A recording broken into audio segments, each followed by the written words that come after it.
Hello once again, everyone. Another week, another couple of videos, and apologies first off for my not uploading 2 or even 3 vids last week.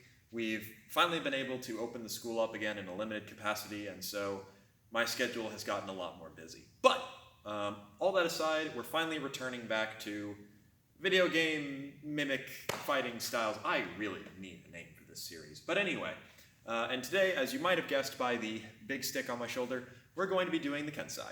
So, first off, what does the Kensei use? He uses a Nodachi, which I don't have one of, but fortunately, one of my poleaxe hafts has a difference in wood. So as you see, this wood is much darker than the outer. The two different grains are reacting to drying out differently, which has caused this to compact more and this one to stretch more.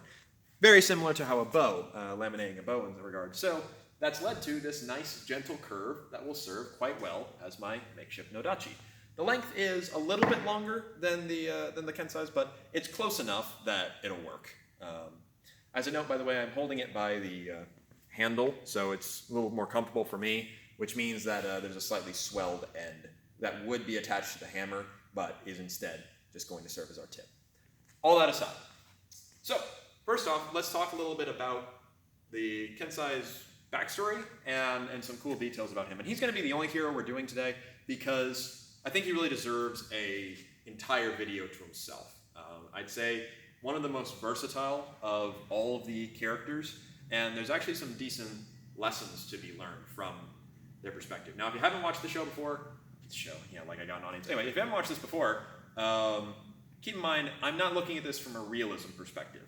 I am looking at this from a perspective of let's see character come out through motion and an appreciation of that. So what we can infer about the fighter based on the tools they use, are there any links to historical techniques that we can maybe trace down, and things like that. So, all that aside, let's start talking about the stance. So, our basic stances are all upright. He doesn't drop down into anything along these lines. We've basically got Hasso on the right side, drops up into kind of a Zornhut / High Vom Tag up here, and then on the other side, we'll put the right foot forward, once again, basically into Hasso. Now, an important thing to note that I see in the Kensei is that he seems to much prefer having his left foot forward, and like most characters that use a large two-handed sword or things along those lines, they don't want to cross their hands up all that much. And there's good reason for that. If you cross your hands with a long pole arm, you lose a lot of control, and it's not as natural. It's much easier to cut from your open side. However, unlike the Highlander, who does switch hands occasionally, the Kensei does not. So, that means that he's pretty much stuck in a right side sort of dominant. And that's very apparent in a lot of his movements. So, let's talk about some of his basic attacks. We'll start off with his light. So, the light can look a couple different ways. Obviously, when you step in with a light, it'll come, for the medium attack, it'll come in kind of wide, about there, as opposed to the 45 that I prefer to cut out, which is fine. If you attack over the top, it'll be much narrower, much more like a 30 degree, and from this side, of course, will also be a wider. Always usually doing it with passing steps. Because the foot is back, makes it very easy for the Kensei to put their foot and their hips into their cuts. Now, what's interesting about this is that their follow-up light is a thrust, which is unique. So, for example, if they attack from right side followed by right side, it will be cut, then they will step forward while curling up, and thrust. Here's that from the side. So, here, cut, thrust. Now, this position is very similar to the guard of Flug in the German longsword system. If you don't know these terms I'm talking about, I have plenty of vids on the channel that's talking about them. But we'll come back to this position because the Kensei returns here a lot, and it's a very interesting insight into the character. Now, from the top, it's going to be just light, light. Basically, not light. It's going to be light, and then they will thrust up here into basically ox, so a sort of extended high position. Not quite all the way up here, more for extension. And an important thing to note is that they thrust slightly inward. So as you see, the curve is kind of coming to center. rather than straight up, straight down, which is a nice detail because if you haven't ever thrust with a curved sword, it takes some getting used to curve it in so it hits central target. Otherwise, you may occasionally miss. Now, when it comes to attacking from this side, it will once again cut, thrust. So, though I do believe he can thrust out of this side as well, but usually it's going to be this cross-hand thrust. Now, those are the basic lights, and following out of that is a third light, which you can do as a chain, which you just unfurl and launch another cut. So for example, cutting out of right would be 1, 2, 3. Here's that from the side. 1, 2, 3. And then you just return to guard. So nothing too crazy so far, and from the top, it would be 1, 2, 3, and then back to top. So that one ends in a much more vertical chop, which I accidentally showed earlier. From the other side, it's going to be 1, 2, 3. You will occasionally see coming around the head. So far, nothing too crazy. Pretty basic movements. The thrust as a mix-up is pretty cool to see. Now for the heavies, like most heroes, when it comes to launching their heavies, it's pretty much just a slightly harder hit. Now, unlike with, for example, the Warden or the Raider, who is just more obviously swinging harder, with the Kensei, it's a lot more of just putting a bit more power into their forward step, which totally makes sense. If I do just a little advance, that has plenty of cutting momentum, but if I wanted to physically hit harder, for whatever reason, then yeah, absolutely. I'd put a lot more into my step to give my tip more momentum so that it hits harder. Now, when it comes to launching them from the side, nothing really changes. You're going to see hit, and you're going to see hit. However, where it does change is if you chain either a light into a heavy or a heavy into a heavy. So, for example, we cut. Now to launch another heavy from that side, they will turn and then launch out their next hit. Now, important thing to note here is that one of the things I really like about the Kensei is that his footwork is really, really good. He always keeps a very wide stance, and when he does choose to cross himself up, like for example right there, he plants and looks. He's always got his head trying to face the enemy for as much time as possible. And I would say as far as characters go, probably the best battlefield type footwork. We see this in, for example, Montante plays, so big swords for crowd control, or plays that fight multiple people. The idea of keeping yourself moving through wide, big steps, and keeping the sword moving around you, which is absolutely what the Kensei is going to be wanting to do with a weapon like the Nodachi. So I think it's a really nice detail that he is so grounded and is always keeping his eye on one opponent. Not that he can't still fight as a duelist. His lights definitely indicate that he can cut very quickly in a very narrow space. So it's a really nice detail. Now, his heavies can change slightly. So for example, this one into another from the same side, he'll step and then cut, right?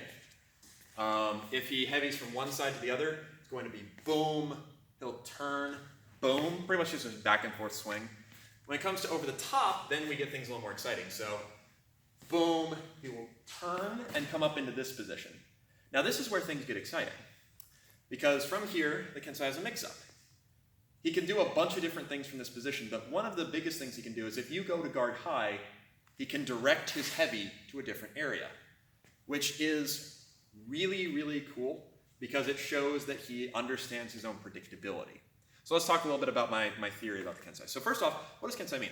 Kensei means sword saint. It is an honorary title from Japan that is given to sword practitioners who have achieved true mastery.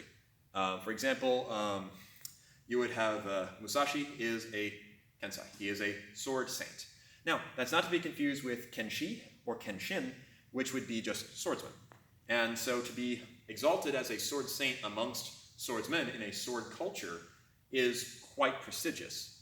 Now, the interesting thing about that for the Kensei and For Honor is that we see quite a few of them. They are a class, which, for example, we've got fighters like General Tozen, who I probably will have to do a video on my own about, all to his own about that. But Tozen is clearly a very accomplished fighter. He's clearly a prestigious person, but he is not referred to as a Kensei as far as we know.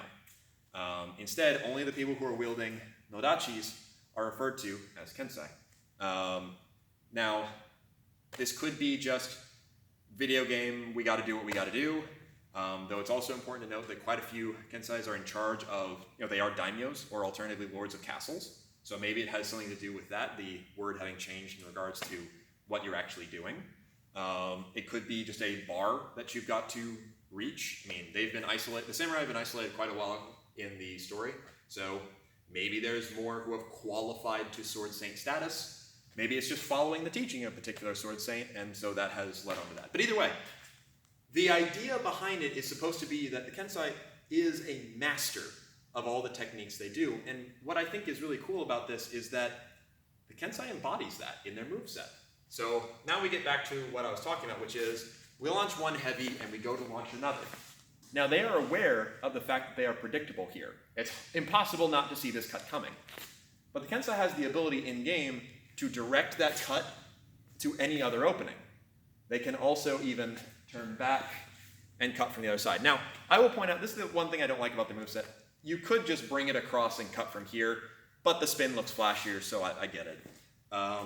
You can also, instead of finishing, you can cancel out of it very easily, or even turn it into a light, which is quite cool, or you can launch into a pommel. So the pommel is the interesting one out of those three. And the important thing about this that I was trying to get at is that this shows understanding of the predictability of their moveset, but they're using that to mix it up with other tools, which is a running theme we'll talk about some more. So, what that looks like from the side, heavy, here I can either cancel, I can pommel, whatever, right? Now, the other main abilities that the Kensei has are he's much more mobile than the others. He has a side dodge, which is really cool to see. So for that, the footwork is pretty simple. Unlike the assassins we've talked about already, where you step and then the attack comes from the direction you went, instead this time, the direction we step, the cut is gonna come from the opposite side. So if I'm stepping to my left, it's gonna be a right cut. So the footwork for that is honestly just, it seems to be at least, a step with the lead side, a gather step, and then out while the weight shifts for the cut. So if I were to launch an attack to my right, it should look like this, and cut through. If I were to launch an attack to my left, it should look like this. Now, what's interesting about this is, number one, his cuts don't change at all from his normal in-stance cuts. There's no added flash, there's no change. His mechanics are still exactly the same from the waist up. He's just using different footwork, which even then, his footwork is not all that different. All he's doing is going to be step, gather, out, which is pretty much just the same as when he did step, pass, or alternatively, when he step, pass, thrust. Using very familiar footwork and just using it in different contexts, which again, is I think what proves the true mastery over his moveset, and why I really think the name Kensei is perfect for him. So now we come to his two openers and his area attack. So his two kind of special openers are going to be his dash forward light and his dash forward heavy. So dash forward light is probably my favorite because it's very hard to parry, and it's evocative of, aesthetically, of kendo, which is kind of cool to see. So if you look up any footage of kendo, you will see that sort of little flick with the cut, this very sort of cut. And it's cool to see that aesthetically because it is a strike straight to the top of the head, and it's evocative of a modern Japanese sport, the most practiced sport in Japan, actually. So it's cool detail to see that. Now, I'm sure that that exists in other Kenjutsu sources. I can't confirm any off the top of my head, but as far as giving it a unique look, it's really cool to see it. He just gets that little flick. And I will tell you, I'm not particularly good at it in general, but doing it with a weapon of this size is much harder, because now with my hands further apart, getting that extension and that slight bounce, a little bit more tricky, without resorting to stopping your arms. So an important thing to talk about when it comes to extended cuts, don't stop your arms. Instead, cut out to a point, and your body will kind of naturally stop. Anyway, so it's pretty cool to see that, and with footwork-wise, all he does is he does, once again, a left and then a pass. So here's that once again. It's going to be just cut. Now for the heavy, that's where we get the spin. Now the spin used to be part of his heavy chain. Now they've turned it into a dash attack, and fair warning, I am not particularly good at spinning, so this may look terrible. Fingers crossed I don't fall over.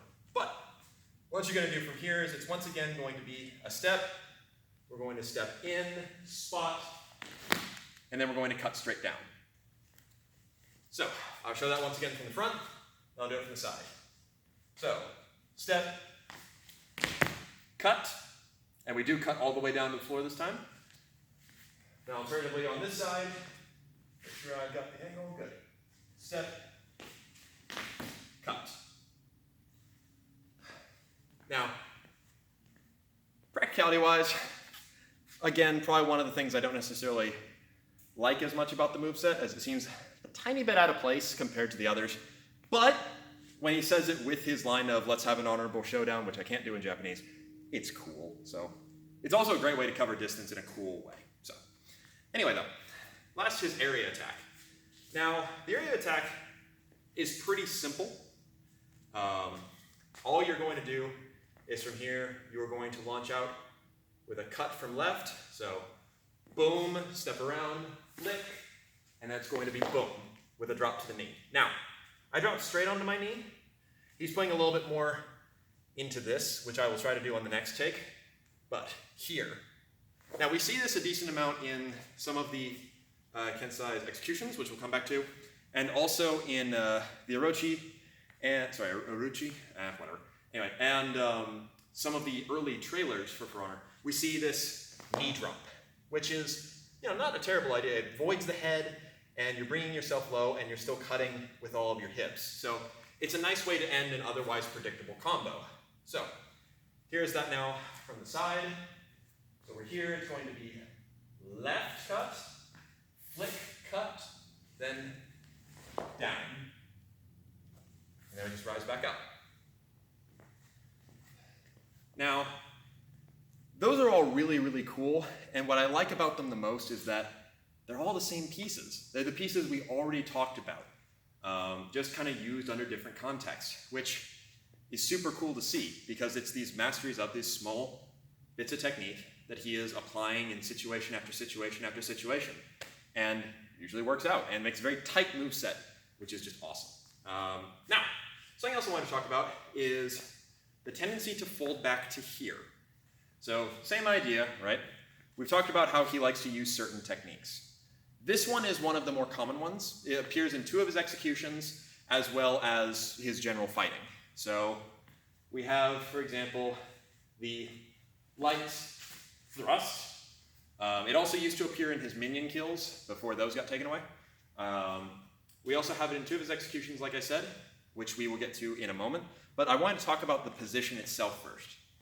So, one, it's cool to see someone take flug not as a guard they hold, but as a guard they move through to thrust, so flug, plow. And another reason I think it's particularly cool is that the Kensei is wearing an older style of armor than a lot of his contemporaries, or his peers, rather, let's say peers. And when he brings this shoulder forward, the large pauldrons that he's wearing very much come to the front and cover a lot of this opening. His helmet combined with that, that's a lot of protection, which really can afford him the time to launch out that thrust. So it's a much safer position to move to than you might immediately think, even though we know that clearly armor doesn't count for anything in For Honor. Still though, it's cool to see because it is a very logical place to go. And I wish I knew the exact date of the armor, name for that particular type of armor, but I don't. So if you do know, please put it in the comments below. I love learning more about Japanese armor. But coupled with the fact that he's got kind of boxy setup, he's very good about keeping his torso upright and aligned, which is another thing we'll talk about if I ever get around to doing Ghost of Tsushima. But anyway, let's start talking about emotes. My boy got robbed. There are not a ton of great emotes for the Kensei, unfortunately. I mean, you've got "Ah!", which is okay, I guess, and then of course you've got disappointment, which is honestly how I look at most of his emotes. However, when in the fight, you have some better ones. So for example, here or here you will have that quick little gesture. I mean, it's not anything crazy, it's just kind of a threat, and I really like it because it is sharp, it is very controlled, and it gives a great sense of the character. It's like he's coming up and it's, you know, not exactly, it's more of a slight ki, but it's cool to see. It's a neat one that's always stuck out in my mind. You also see a very crisp bow, so he will fold this up underneath his arm in a smoother way than I did and execute a nice bow before coming back out to his normal stance. Now, beyond that, let's talk about executions, and we're going to be going over 3 of them. So, the ones I chose are because 2 of them deal with him returning to this position, and the other one deals with basically using his area attack mixed with that idea of dropping down to his knees. So, firstly, the first execution is one where he is going to finish. So, of course, when we finish, we usually end up here in this sort of extended, the blade is in them. He's going to rip out and thrust in to the opponent, who, as they are being stabbed, is going to come over with a haymaker and clock the Kensei in the face. So, we're here, we rip out, we thrust, that clock comes in, the Kensei kind of looks back, headbutts the opponent, and then what happens is quite interesting, because what they do is they re-grab the sword and twist up, while at the same time setting themselves this way. Now, I don't have to tell you how painful that would probably feel to have a blade twisted and now cutting up the middle of you.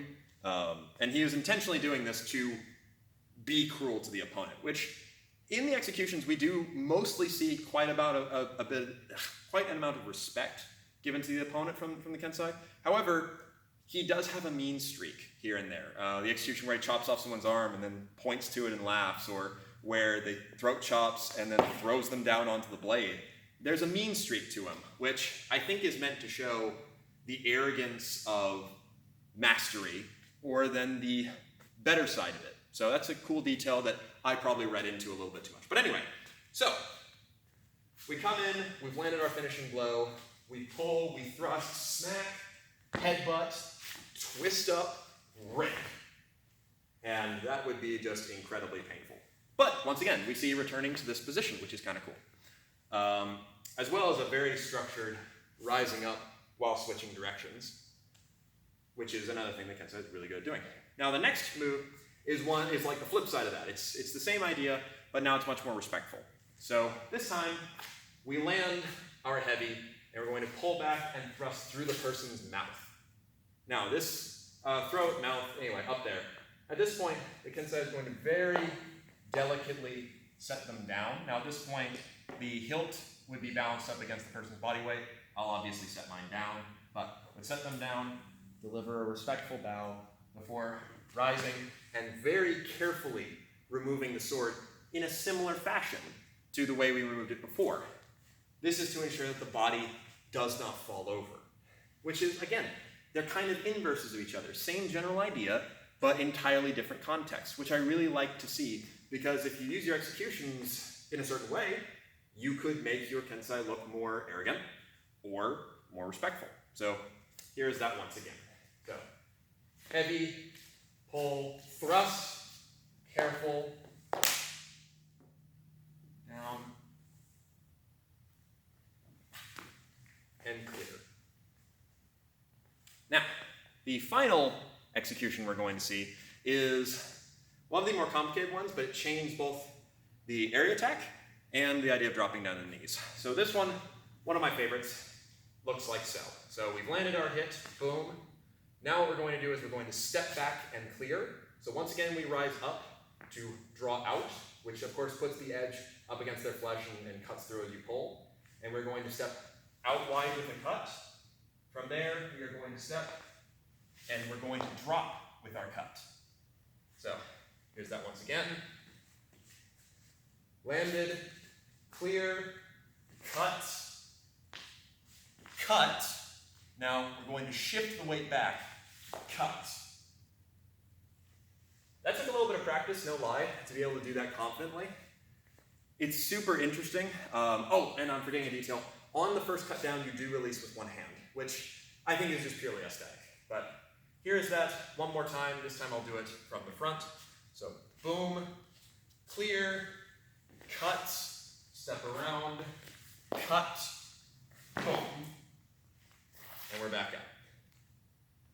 But altogether, that's the moveset of the Kensei. I think it's a really, really cool moveset that does a great job of capturing who the character is supposed to be, but as well as adding little ways you can tailor your specific one to be who you want it to be. It's clear that they all studied at the same school, / use the same style. They stick to their teachings, and they use their teachings with different footwork / different positioning to beat their opponents, as opposed to changing what they do to beat their opponents, which is a cool way of showing, I'm not going to play your game. You're better at your game. I'm going to play my game better than you play yours, which is some advice I give to my guys when we go to tournament, because it does make a difference. But either way, thank you very much for watching. I hope you enjoyed, and we'll do some other executions and finishing moves and cool combos another time.